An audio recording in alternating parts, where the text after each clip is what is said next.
பார்த்தார். சரி, வேதங்களை கொடுத்து பிரயோஜனமில்லை, நாம் அடுத்ததாக என்ன பண்ணலாம் என்று பார்த்து நாமளே இந்த உலகத்திலே வந்து பிறந்து இவர் இந்த உலகத்தில் இருக்கக்கூடியவரை திருத்துவோம் என்று பெருமாள் பார்த்து ராமனாகவும் கிருஷ்ணனாகவும் வந்து இந்த உலகத்திலே பிறந்தார். வந்து பிறந்து ஒரு சம்சாரி, ஒரு சேத்தனன் எப்படி தர்மத்தோடு வாழ வேண்டும், இந்த உலகத்திலே எப்படியெல்லாம் நடக்க வேண்டும் என்று பெருமாளே அதன்படி நடந்து காண்பித்தார். ராமனாகவும் கிருஷ்ணனாகவும் பிறந்து பெருமாள் ராமர் இந்த உலகத்திலே பிறந்து உயர்ந்ததான ஒரு ஸ்லோகத்தை நமக்கு கொடுத்தார். ராமசர்ம ஸ்லோகம் என்று சொல்கிறோம். அதே போல கண்ணனும் கிருஷ்ணசர்ம ஸ்லோகம் என்று சொல்லக்கூடிய அந்த ஸ்லோகத்தையும் நமக்காக கண்ணன் வழங்கினார். நான் தான் உபாயம், அதாவது நான் தான் உபாயம் உபேயம், நான் என்னை தவிர வேறு பற்றுவதற்கு எதுவும் இல்லை, நீங்கள் என்னுடைய திருவடிகளை பற்றினால் போதும், எளிதிலே உங்களுக்கு வேண்டிய மோட்சத்தை நான் கொடுப்பேன் என்று எளிதாக 2 ஸ்லோகங்களினாலே ராமனும் கிருஷ்ணனும் கொடுத்தார். ஆக ராமனும் கிருஷ்ணனும் வந்து பிறந்து வாழ்ந்து காண்பித்தார்கள் எப்படி வாழ வேண்டும் என்று. அந்த சமயத்திலே ஒரு சில பேர், அவர் பெருமாளோடு இருந்த ஒரு சில பேர் வந்து பார்த்து திரும்பி உய்வடைந்தார்கள். ஆனால் மற்ற பேர் யாரும் உய்வடையவில்லை. உடனே பெருமாள் பார்த்தார், என்னடா அது, நாம் நேராக வந்து பிறந்தும் இவர்கள் திருந்தவில்லையே என்று பெருமாள் பார்த்து யோசித்து, சரி, இவர்களோடு மானிடராக கலந்து அவர்களே உபதேசம் செய்தால் ஒருவேளை திருந்துவார்களா என்று பார்த்து பெருமாள் ஆழ்வார்களை இந்த உலகத்திலே திருவதரிக்க வைத்தார்.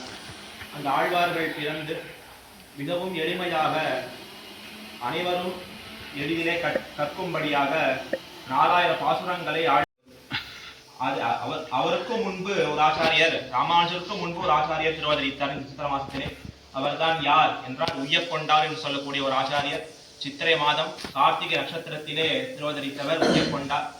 இன்னும் ஒரு 6 நாள்ல வரக்கூடியது ஒரு நட்சத்திரம், கார்த்திகை நட்சத்திரம் வரக்கூடியது. என்ன விசேஷம் அப்படின்னா, இந்த வருடம் அவருக்கு 1200வது நட்சத்திரம், அதாவது 20வது சஷ்டெட்டு பூர்த்தி, அதாவது அவருக்கு 1200வது திருநட்சத்திரம் இந்த வருடம் வர இருக்கிறது. அதுவும் நமக்கு இன்னும் சுலபம் பார்த்தா பக்கத்திலே திருவள்ளர் இருக்கு. அத்தனை பேரும் நம்ம ஆச்சாரிய சுவாமி அங்கதான் எழுந்தோடி இருக்கார். அப்படி உயர்ந்த திருவள்ளரையில் தான் அந்த உய்யக்கொண்டாரன் ஆச்சாரியர் திருவதரித்தார். ஆக அப்படி நமக்கு பக்கத்து மிகவும் அருகிலேயே இருக்கக்கூடிய திவ்யதேசத்திலே உய்யக்கொண்டாருடைய திருநட்சத்திர உற்சவமானது வர இருக்கிறது. இன்றைய தினம்தான் உய்யக்கொண்டாருடைய உற்சவமானது திருவள்ளரில் தொடங்கியது. இன்றைய தினம் தொடங்கி 4000 கோஷ்டியும் வேத பாராயணமும் அங்கே தொடங்கி நடந்து கொண்டிருக்கிறது இவரிடத்திலே. ஆக அப்படி ஒரு உய்யக்கொண்டாரன் ஆச்சாரியருடைய திருநட்சத்திரம் வருவதாலே அவரை பற்றி ஒரு சில விஷயங்களை நாம் இங்கே அனுபவித்து மேற்கொண்டு பஞ்சாகம் படனத்தை தொடங்கலாம். இந்த உய்யக்கொண்டார் என்று சொல்லக்கூடியவர் திருவள்ளரிலே திருவதரித்தார். இவருடைய இயற்பெயர் புண்டரீகாட்சர் என்று. அதாவது இவர் பிறந்தவுடனே எம்பெருமான் திருவள்ளரை புண்டரீகாட்சனே வந்து திருவதரித்தார் போலே தோன்றியதாலே அவருக்கு புண்டரீகாட்சர் என்று அவருடைய பெற்றோர்கள் அவருக்கு திருநாமத்தை சூட்டினார்கள். அப்படி புண்டரீகாட்சரின் திருநாமத்தோடு வளர்ந்து வருகிறார். மிகவும் சம்பிரதாயத்திலே சிறு வயதிலிருந்தே அவருக்கு ரொம்ப ஒரு ஊற்றம், ஸ்ரீவிஷ்ணு சம்பிரதாயத்தில் மிகுந்த ஊற்றத்தோடு விளங்கி வருகிறார். அப்படி இருக்கக்கூடிய சுவாமி அந்த காலத்திலே இந்த ஸ்ரீ வைஷ்ணவ சம்பிரதாயத்திற்கு ஒரு தலைமையாக இருந்த ஆச்சாரியர் யாருன்னா நாதமுனிகள் சொல்லக்கூடிய ஆச்சாரியர். இவர் தான் நம்முடைய ஸ்ரீ வைஷ்ணவ சம்பிரதாயத்திலே முதலான ஆச்சாரியர். பெருமாள் தான் முதல் ஆச்சாரியர் நாம் சொல்கிறோம். ஆனாலும் இந்த பூவுலகத்திலே பிறந்த ஒரு ஆச்சாரிய ஸ்தானத்தை வகிக்கக்கூடியவர் யாருன்னா நாதமுனிகள். இந்த நாதமுனிகள் தான் அந்த சமயத்திலே இந்த ஸ்ரீ வைஷ்ணவ நம்முடைய சம்பிரதாயத்திற்கே தர்சன ஸ்தாபகராக, தர்சனத்தின் தலைவராக நாதமுனிகள் எழுந்தருள் இருந்தார். காட்டுமன்னார் கோயில் சொல்லக்கூடிய அந்த கஷேத்திரத்திலே எழுந்தருள் இருந்தார். அந்த நாதமுனிகளிடத்திலே உய்யக்கொண்டார் சென்று அவரிடத்திலே அடிபணிந்து அவரிடத்திலே பஞ்சசம்ஸ்காரங்களை எல்லாம் பெற்றுக்கொண்டு அவரிடத்தில் சிஷ்யராக இருந்து கொண்டு வருகிறார் உய்யக்கொண்டார். இந்த நாதமுனிகள் மிகவும் இன்னும் சொல்ல போனா நாதமுனிகள் இல்லைன்னா நமக்கு இந்த சம்பிரதாயம் வந்திருக்காது. நாதமுனிகள் தான் ஆழ்வார் நகரிக்கு சென்று 12000 தடவை அந்த திருப்புடி ஆழ்வார் நம்மாழ்வார் எழுந்தருடைய இருந்த இடம், அந்த திருப்புடி ஆழ்வார் அடியில இருந்து 12000 தரம் கண்ணின் சுருத்தாம்பி அனுசந்தித்து அதன் மூலமா நம்மாழ்வார் அவருக்கு காட்சி கொடுத்து நம்மாழ்வாரிடத்திலே 4000 பிரபந்த பாசுரங்களையும் அவர் பெற்றார். அப்படி 4000 பிரபந்த பாசுரங்களையும் பெற்று கொடுத்தவர் நாதமுனிகள் என்று அவ்வளவு உயர்ந்த ஆச்சாரியர். அந்த நாதமுனிகள் தான் 4000 பிரபந்தங்களையும் வகுத்து கொடுக்கிறார். இந்த பிரபந்தம் இதற்கு பெயர், இந்த பிரபந்தத்துக்கு இந்த பெயர், இந்த பிரபந்தத்தை இப்படி சேவிக்க வேண்டும், என்ன முதலாயிரம், இரண்டாம் ஆயிரம், மூன்றாம் ஆயிரம், நான்காம் ஆயிரம் என்று தனித்தனியாக பிரித்து முதலாயிரத்திலே திருப்பல்லாண்டு, பெரியாழ்வார் திருமொழி, நாச்சியார் திருமொழியெல்லாம் வர வேண்டும் சொல்லி இப்படி பிரித்து அவர் தான் வகுத்து கொடுத்தவர் நாதமொழிகள். அந்த நாதமொழிகளிடத்திலே சிஷ்யராக இருந்து கொண்டு வருகிறார் உய்யக்கொண்டார். நாதமொழிகளுக்கு எத்தனையோ சிஷ்யர்கள் இருந்தார்கள். அதிலே மிகவும் பிரதான சிஷ்யர்கள்னா இந்த உய்யக்கொண்டாரும் இன்னொருவர் திருக்குறுகை காவலப்பன் சொல்லக்கூடிய ஒரு ஆச்சாரியர்.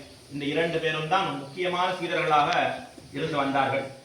இருவர்களையும் கூப்பிட்டு நாதமுனிகள், எனக்கு அப்புறம் சம்பிரதாயத்தை நீங்கள் தான் வளர்க்க வேண்டும். ஆகையாலே என்னிடத்தில் இரண்டு சொத்துக்கள் இருக்கிறது. ஒரு சொத்து பக்தி யோகம், அதாவது அஷ்டாங்க யோகம் சொல்லக்கூடிய பக்தி யோகம் என்னிடத்தில் ஒரு சொத்து இருக்கு. இரண்டாவது ஆழ்வாருடைய பாசுரங்கள், 4000 பிரபந்த பாசுரங்கள் அடி என்னிடத்தில் இருக்கிறது. இந்த இரண்டிலே உங்களுக்கு என்ன வேண்டும் என்று சொல்லி கேட்கிறார்.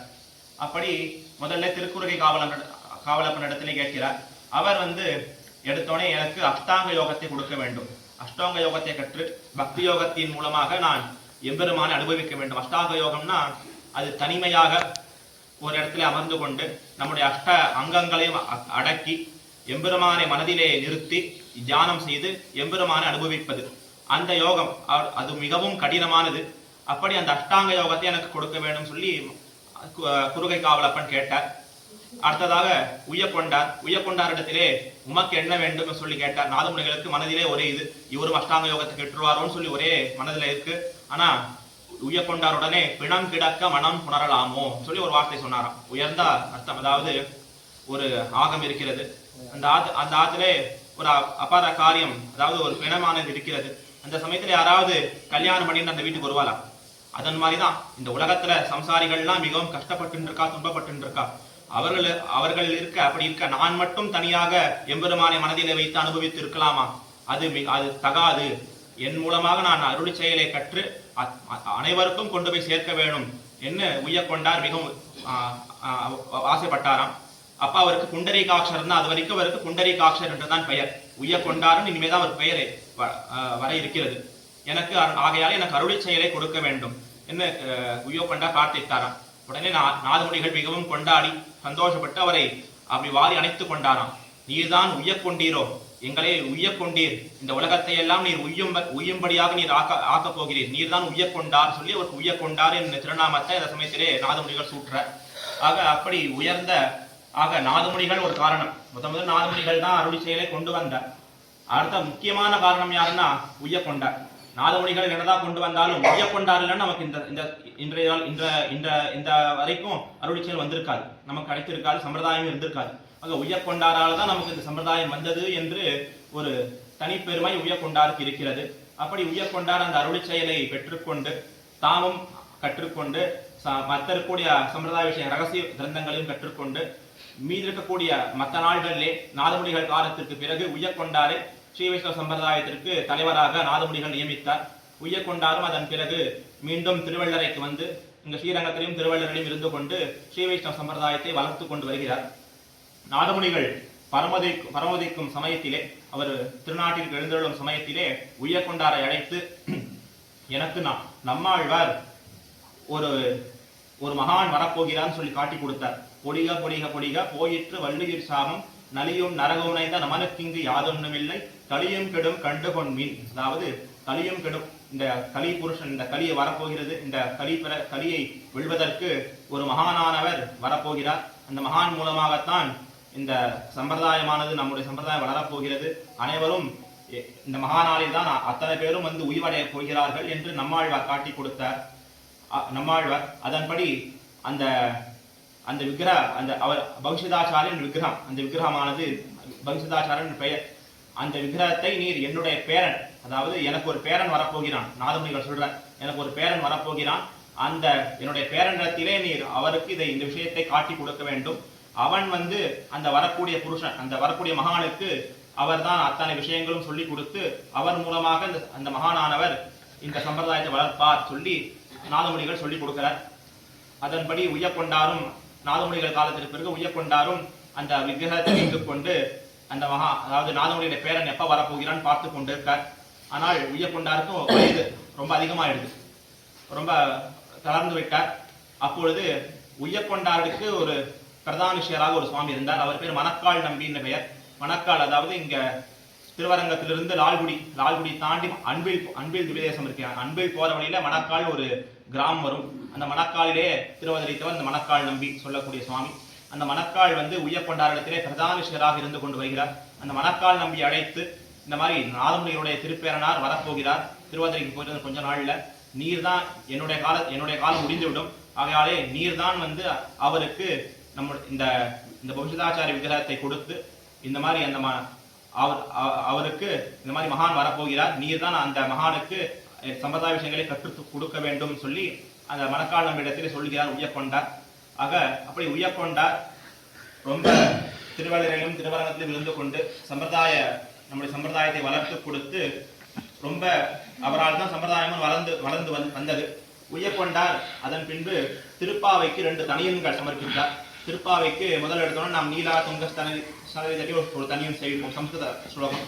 அடுத்ததாக 2 தமிழ் தனியன்கள் இருக்கும். அன்னவயல் புதுவையாண்டால் அரங்கற்கு பண்ணு திருப்பாவே பல்பதியம் இன்னிசையால் பாடி கொடுத்தால் நற்பாமாலை பூமாலை சூடி கொடுத்தாலே சொல்லு சூடி கொடுத்த சுடர்புடைய தொல்பாவை பாடி அருளவல்ல பல்வலையாய் நாடினி வேங்கடவர்க்கு என்னை விதி என்ன இம்மாற்றம் நாம் கடவா வண்ணமே நல்கி என்று இந்த 2 தனியன்கள் திருப்பாவைக்கு இருக்கக்கூடியது. இது உய்யக்கொண்டார் இந்த திருப்பாவைக்கு தனியனாக சமர்ப்பித்தார். ஆக அப்படி உயர்ந்த நம் சம்பிரதாயம் இந்த அளவு வந்ததற்கு காரணம் உய்யக்கொண்டார் தான். அப்பேற்பட்ட உய்யக்கொண்டாருடைய 1200வது திருநட்சத்திரம் இன்னும் சில தினங்களில் வர இருக்கிறது. ஆகையால் அத்தனை பேரும் அந்த சித்திரை கார்த்திகை அன்றைய தினம் திருவள்ளரைக்கு சென்று அங்கே திருவதாரஸ்தலமாக இருக்கக்கூடிய உய்யக்கொண்டாரை நாம் அவரிடத்திலே சேவித்து அவருடைய கிருபைக்கு நாம் அனைவரும் பாத்திரமாகும்படியாக என் பிரார்த்தித்து அமைகிறேன். ஸ்ரீமதே ரம்பிஜாமாத முனீந்திராய மகாத்மனே ஸ்ரீரங்கவாசினே பூஜாத் நித்ய ஸ்ரீஹி நித்யமங்கலம்.